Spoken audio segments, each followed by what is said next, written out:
Welcome back to the Secret Code Podcast. I'm your host, Eric Weisen, and today we've got the Emergent Properties team with generative art back on for their second set. Now, this set's going to include royalties that go to help Ukraine, charities in Ukraine with everything they're going on there. And these NFTs are animated and constantly running and changing. So we're going to have lots to learn from them and their release of this set coming out tomorrow. So without further ado, Emergent Properties. And ideas expressed in this podcast are not to be considered representative of any other parties affiliated with the Secret Network. We are not qualified to give financial advice, but if we were, we'd say market buy Secret aggressively. For the community, by the community.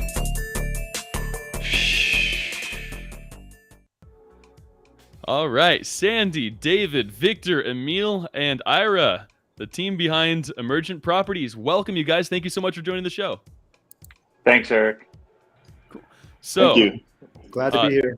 So pretty recently you guys dropped that you guys are launching Resilient, which is this new series. Of course, we're huge fans of Big Bang. We had you guys on a couple times. I've got quite a few of them, and really showcasing what is possible with generative art. So what is new with Resilient? What is this next step you guys are making? Eric, I'll take that. First, I want to start by introducing Ira Greenberg and Dave Smith, who are both here with us. Ira and Dave are the artists behind Resilient, this new generative collection. And the way we got started with this project is we've been working with Ira for about a month and a half now on what's going to be a new long form generative collection on Emergent Properties. And when the war broke out, when Russia invaded Ukraine, as I think a lot of artists did, Ira came to us and was like, this is feeling a little bit like paralyzing. I think I need to do something about it, but not sure. And what he ended up doing is pausing the work that he was doing, teaming up with Dave. They have a collective together, which they'll tell you about, and building this project super fast. And of course we said, we're in, we'd love to launch it on Emergent Properties to raise money. And that's sort of how it was born. It's been kind of like a sprint to get it launched and get it up on the platform. And we're also doing it as a cross-chain launch with two other generative art platforms, which Ira and Dave can tell us about as well. Cool. Yeah, I'm super interested in the cross-chain compatibility. Ira, Dave, why don't you guys tell us about the art and introduce yourselves? Great. I'll jump in first, Dave. All right. Thanks for having us, Eric, and special thanks again to Emergent Properties. It's been so great working with the team and Cindy, Emil, and Victor. So, I mean, it was one thing to have an idea of doing this, another thing for these guys to just drop what they were doing and to pivot and to support this, and then to support this crazy cross-chain idea too, with such generous spirit. It's just been beyond what I could have expected, honestly. But Dave and I do what we call kind of rigorous procedural generative work. So the work we do is all real-time generated with code. We try to use almost no assets. So even 3D geometry is procedurally generated with algorithms. Something we're just passionate about, something I've been teaching in that space, and Dave teaches in that space now as well. So it just tends to be our approach. We tend to, I guess we try to find the hard ways to do things sometimes, but the piece runs in real time. It's built on 3JS. That's the library we're leveraging, and it uses a lot of physics that we kind of homebrewed physics that we use based on Verlet integration, sort of the core of it. It's the inner nuts and bolts. But the piece is very much, and hopefully we can see the piece. I'm not sure if we can preview it, but the piece is very much about the resiliency of what the Ukrainian people need to, how they're handling this horrible invasion. And we wanted the piece to be about strength, support Ukraine, not really have a violent response, but something that showed the turbulence, the chaos, but also the resilience of the Ukrainian people. So. Yeah, no, absolutely. I know it's close to home for a lot of people, and most of us sympathize with everything going on out there. We don't want another world war. All the people involved just want peace, and the few in charge control what happens, and that's unfortunate. This is beautiful. Will everybody who mints one get this piece that's running in lifetime together? No, actually, I can jump in on that. No, actually, there's so the underlying themes of this, as you can see, are pretty powerful. We have these what we call hedgehogs flying towards the flag. When they impact the flag, the physics, the hedgehogs explode into a giant number of sunflower petals. Sunflower is the national flower of Ukraine, for those that don't know that.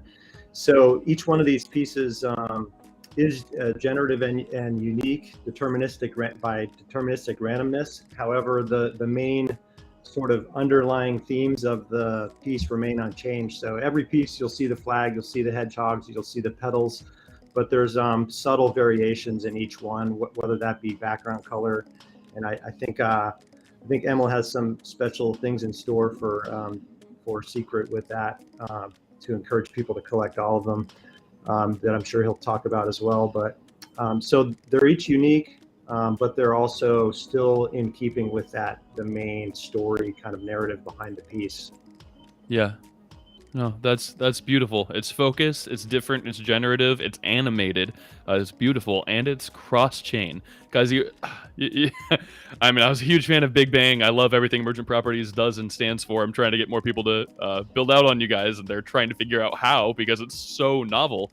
But honestly, great work, and I love where you guys' heart is at with this. So really, thank you guys.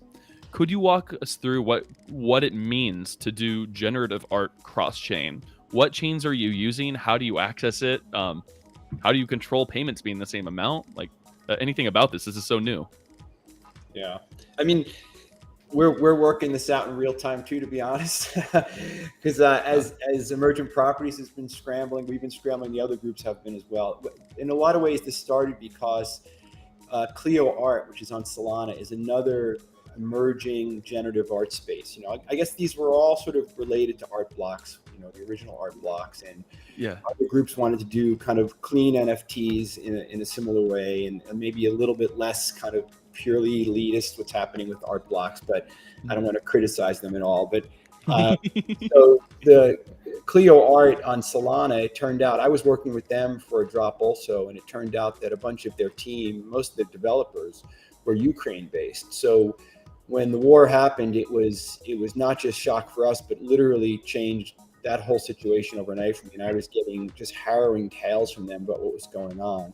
So I, thought that sort of helped inspire this a little bit. And since I was already working with them and talking a lot with Emil and Sandy and Emergent Properties, and Dave and I had a background with One of X on Polygon, it just seemed like the world needed to come together to support what we were doing and to stand together. So I thought, wow, if we could get these different sort of competitive groups to all work together, it would be a beautiful thing. And that's how this happened. And so we're still, it's not going to be exactly the same on each one. There's going to be slight modifications, and that's okay.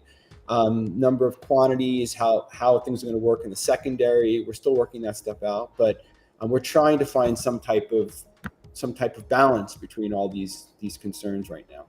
Oh, that's awesome. And as you guys do work on this and figure this out, you'll be setting a nice template for the future of people who can build upon these awesome new foundations you're laying. David, do you want to say something? Yeah, Eric. Yeah, I was going to add to that and just say that it's been a pleasure, obviously, to repeat what Ira said, working with the guys at Emprops.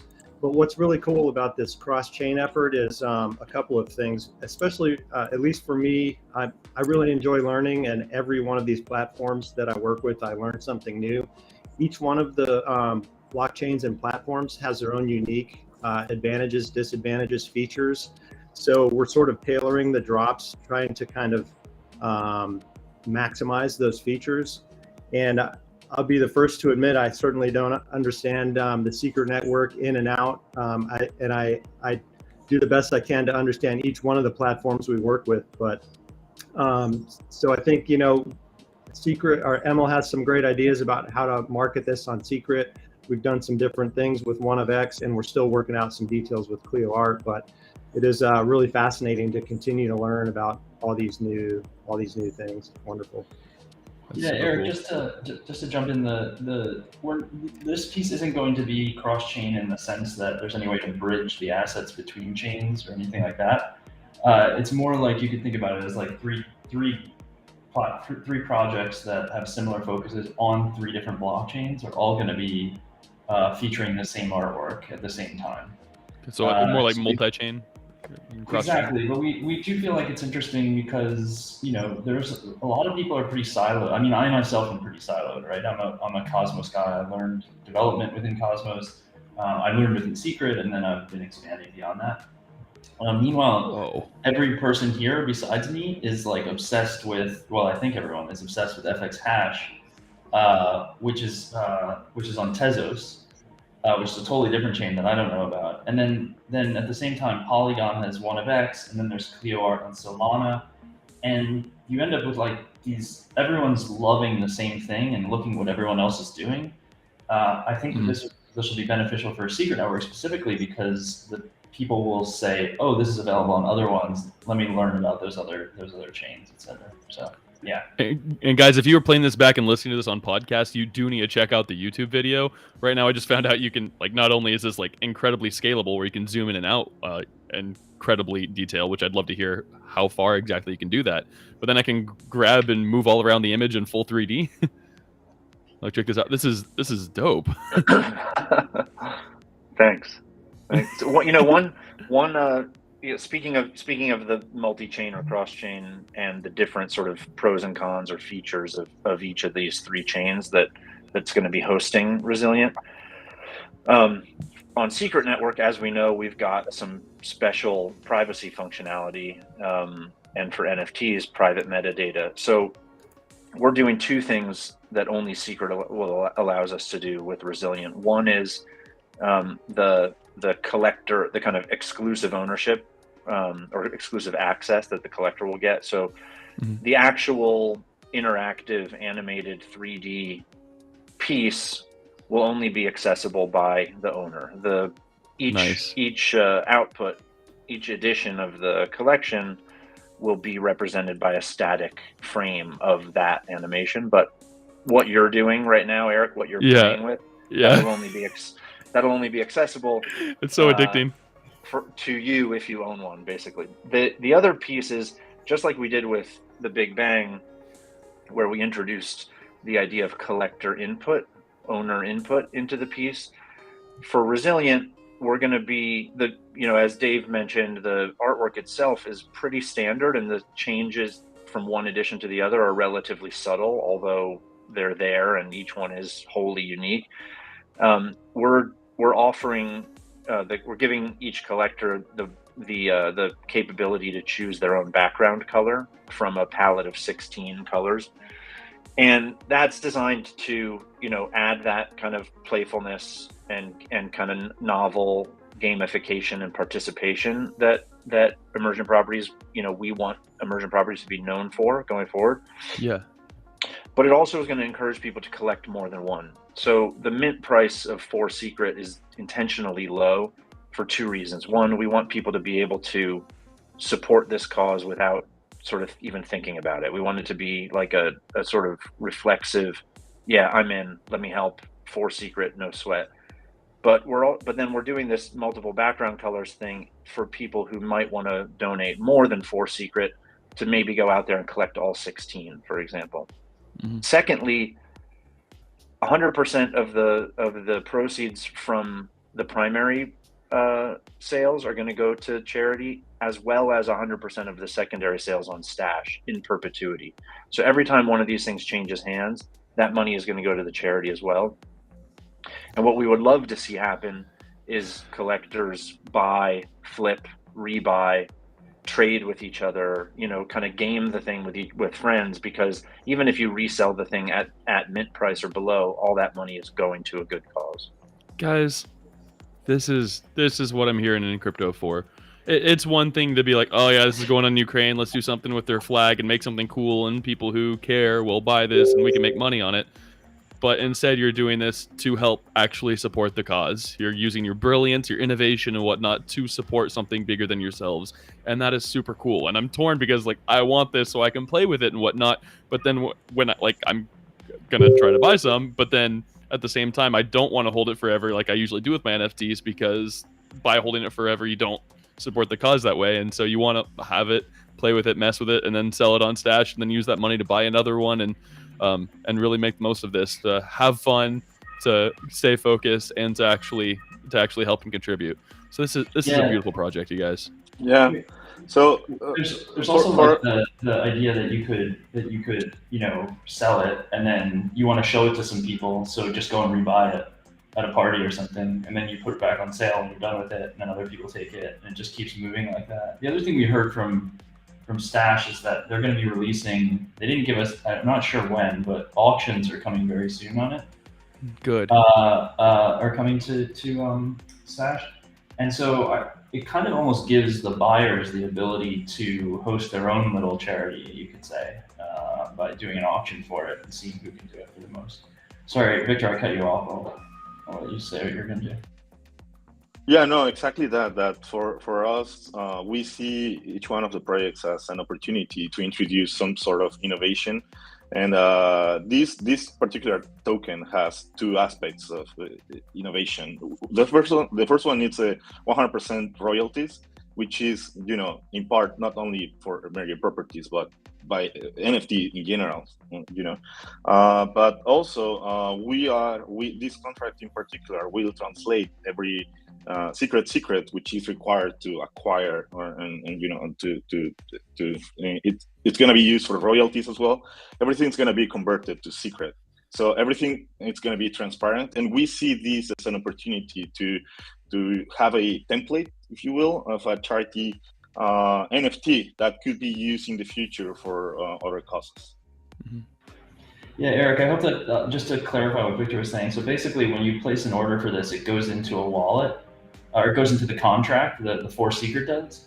And then we have an address that's the address that will be public, that everyone can see. That's like the address that will then go and donate to the charities. When we run the claim command, it will convert it into secret and move it into that wallet. And so that wallet will never be actually getting secret. It will always be getting secret, but the user. So we can see how much funds we're raising. Exactly, but the user who's buying it doesn't have to work, because there's a middleman, I guess you could say, between their purchase and this. So yeah, so there's no doxing, there's none of that stuff, but it does enforce transparency, I guess you could say. Just curious, from a technical side, is that like using Black Box, or what was made by Trivium, or did you guys just do that separately? No, we just did it. It's just it's actually pretty simple. I mean, we have a claim function that that moves whatever's inside the contract that has been earned to a admin wallet, right? Mm-hmm. And just when you run that command, it first redeems it from the secret into secret and then sends it off. But yeah, I think that things like Black Box are interesting because we're doing all this work custom for our platform to get more and more availability for when artists come to our platform, they can do interesting things. But something like Black Box is really cool because it just generalizes that across the entire network, right? So it's a little bit, using that for us is a little bit like limiting, I guess you could say. But it's amazing for, say, a group of people who just want to join together and start something together, want to keep private from each other and be able to, but at the same time ensure that they're going to get what they said they were going to get, et cetera, et cetera. Yeah. Can you guys tell us about Hope for Ukraine, the charity that you chose to? Oh, okay, sorry. What charity are you guys going to use? Yeah, we can address that actually, Eric. So what you just pulled up, Hope for Ukraine, that's on the dev site right now for Resilient, but we're actually changing the charity that we're going to be donating to, and that came as a suggestion from the team at Clio, I believe, who, as Ira was mentioning, have some Ukrainian members to their development team. But I'll let Dave and Ira talk about that. Yeah, please. Yeah, so that's actually been one of the biggest challenges for us on the artist side is finding a charity that kind of wants to and is excited about talking crypto and figuring out, a way to make sure that the donations go to the right place. So it was a real sort of a godsend when Clio Art basically said, hey, try this one. It's Aid for Ukraine, and it's associated with the Ministry of Digital Transformation of Ukraine. We're going to update the website with all that info shortly and probably tweet that out as well. But the bottom line is you can go straight to their homepage and you can see immediately that the crypto is kind of central to what they have going on.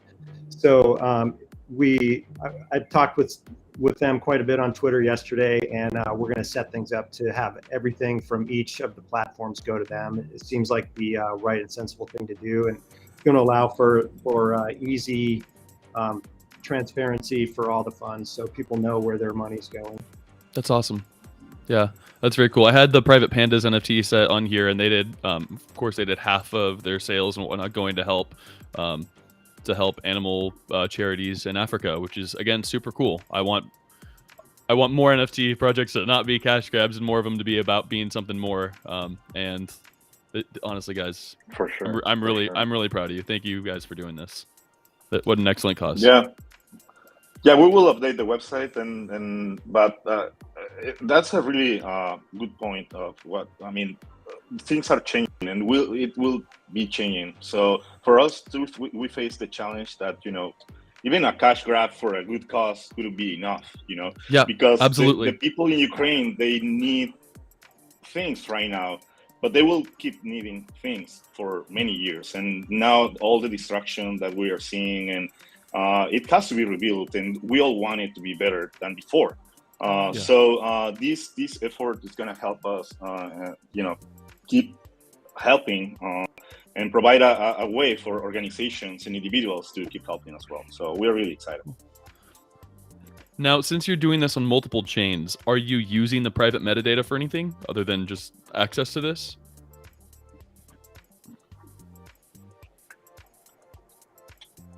Victor, I can take that. Yeah, no, we are using the private metadata to store the art itself as with the previous collection with the Big Bang. So all the code that you are using to render the art and to interact with it will be stored in the private metadata. So that's a way we achieve that no one else is able to see it. And also the answers of the questionnaire. Well, in this case, it's only one question about the color that's used for the private metadata as well. We aren't sure. I'm not sure, Emil. Can you? Are we going to use the provenance maybe in the future? We talked about it, and that's something we could use, right? Yeah. So we have that. There's another unique kind of under the radar feature that we have on the Big Bang, and that we intend to be part of all future drops on emergent properties, which we call private provenance. And this is sort of like it's a way for,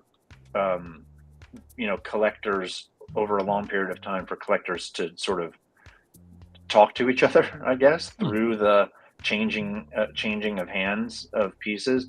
And it also sort of mirrors or models after the sort of traditional art realm, where a piece of art, as it's collected and changes hands, has provenance recorded about who owned it, how much was paid for it, when it changed hands.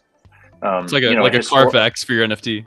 Yeah, exactly. The historical record of the piece. So on public chains, all of that transaction history is just there. But since Secret Network is private, we wanted to do something like that, but it's a kind of opt-in honor system provenance record for the collectors. And so I think it would be really cool at some point in the future as a kind of historical flag in the sand for these pieces, when somebody collects one, to go in and see all the people who owned it, how many times it changed hands, and a message from each collector. So, I bought this for this reason, or I was very happy to support this cause for the following reason, or, my grandfather was Ukrainian, this means a lot to me, et cetera, et cetera. That'll all be embedded in the private metadata of each output, of each iteration. Then yeah, I hope everyone who gets one adds some of their story and passes it along. And I For hope sure. these change hands an awful lot. Huh. So Likewise. with this being a very different focused NFT project, and in addition to like how different the NFT is itself, being animated with amazing physics, and like honestly, this is just for the art, this is beautiful and worth having, let alone the cause.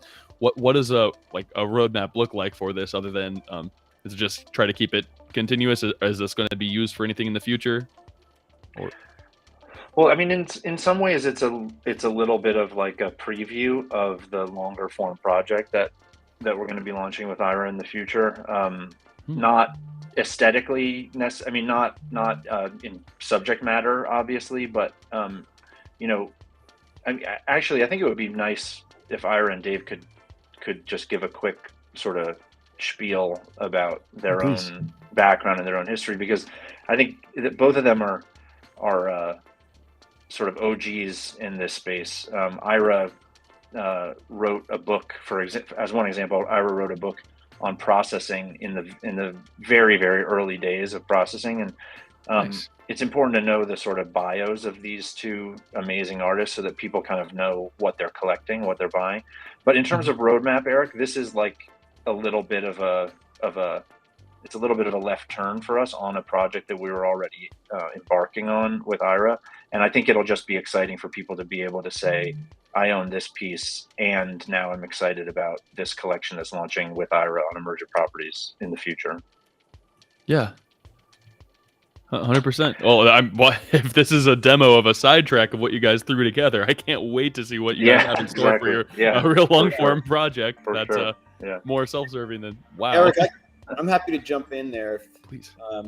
But yeah, I mean, I think there's been some restraint, certainly on our part, and even with, I think, working with Emil and Victor, like there's so many insane things that we would like to do with the code and the physics and interactivity and features. But I think for this piece, we tried to, really keep it meaningful in what it was intended to do and get it out there, right? Because I think there's urgency. But yeah, I mean, what we're wanting to do for the next project, it probably exceeds reality, but that's where I like to go, and then we'll bring it back. But yeah, I've been doing this for about 20 years, and the interesting thing is when I started doing this, it was, as you might imagine, it was a very fringe thing to do. If you think this is a niche world now, years ago, and, we never thought there was any way to monetize any of this. We just were compelled to do it, and there was a community sort of around the world in little pockets. And my background goes way back to sort of early Flash days in ActionScript, and then into processing in the alpha stages. And as Emil wrote, I ended up writing 3 books in processing. I got that out of my system though, and built a bunch of academic programs in this space. And my background's actually purely in paint. Similar to actually Emil and I, when we met each other, we had so many things in common. Even went to the same school with different degrees, but both my degrees are in painting. So I'm a painter, artist, and became a coder just because it was interesting and I needed to pay the bills. And then I got really into it. So it's always been this back and forth between coding and material practice. You can see behind me my studio, so I'm always doing both. But when the NFT things happened, it was almost like, oh my God, I've been waiting for this for 20 years. I didn't know it was even going to happen, But there was all of a sudden a venue and a context for all this work we were doing. So it's been crazy exciting for me. Good. Yeah, no, that's incredible. My background with art is I'm aphantasic, so I don't think in pictures and whatnot. So I really appreciate art because it's so new to me. I can't draw. Zero artistic capabilities, so I've always appreciated it. And you talk about what you guys are working on, breaking like what's real and what's possible. My favorite part in studying art history, which I really enjoyed, was that transition into Baroque, where they took what they had perfected and what was real, and then was like, okay, now let's make what's better than real. And you have these explosions of colors and impossible body ratios and like 10 and 12 pack abs instead of anatomically correct. And in this in the world we live in, where we no longer need delayed gratification and we can have whatever we want in the fingertips on our phone, I'm excited to see what super saturated art pop at my face like I'm seeing right now in a project that's worth supporting. So I'm stoked for whatever you guys are building. I want in. Hey, Ira, can I ask you a question? Or David and Ira? Is there anything stopping us from putting on glasses and sort of getting closer to this? Or future projects that you guys do, like putting on Oculus Rift or whatever? I mean, we would have to just write that into it, but no, there's nothing really stopping us from doing that. That's cool. I'm ready for this in the metaverse. I guess just nausea. That would be. I'll be like dodging these little. What are you calling the red things again that explode? Hedgehogs. Hedgehogs. So I'll be dodging the hedgehogs. It's not a phrase that we coined or anything. That's kind of the throwback from World War II. You probably recognize them if you've ever watched anything about D-Day. Those were laying all over the beach. They're huge. They're things that keep tanks from moving around the way they want to. But I was going to just say real quick about my background too. It's quite unique from Ira's, and I started coding a long time ago when I was in high school, just because I liked it. Apple IIc, TI 99 4A, that kind of thing. But then I took a big turn away from that and decided to join the military. So I served in the Army for 9 years as a medevac pilot in the Army. I left that and then I moved over to the Coast Guard and I flew for them for 12 years. So when I retired from the military in 2014, I basically took my GI Bill and went to art school. And lo and behold, I met this humble creative computing guy named Ira Greenberg, and I learned everything I could about processing from his books. I got an art degree, so I'm a painter as well. And I just got back into coding as a way to kind of rediscover that joy of coding and the joy of wonder that I had when I was doing that as a younger man.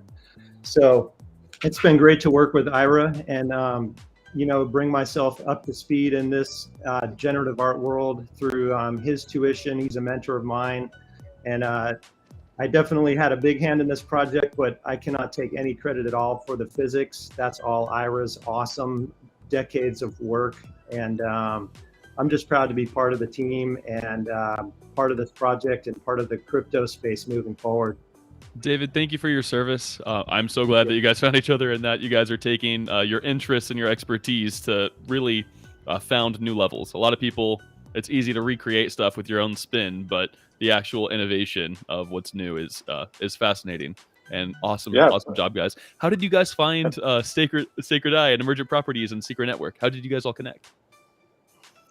I think I'm not sure if you guys had put an ad out or a call out in Discord or something, if looking for artists.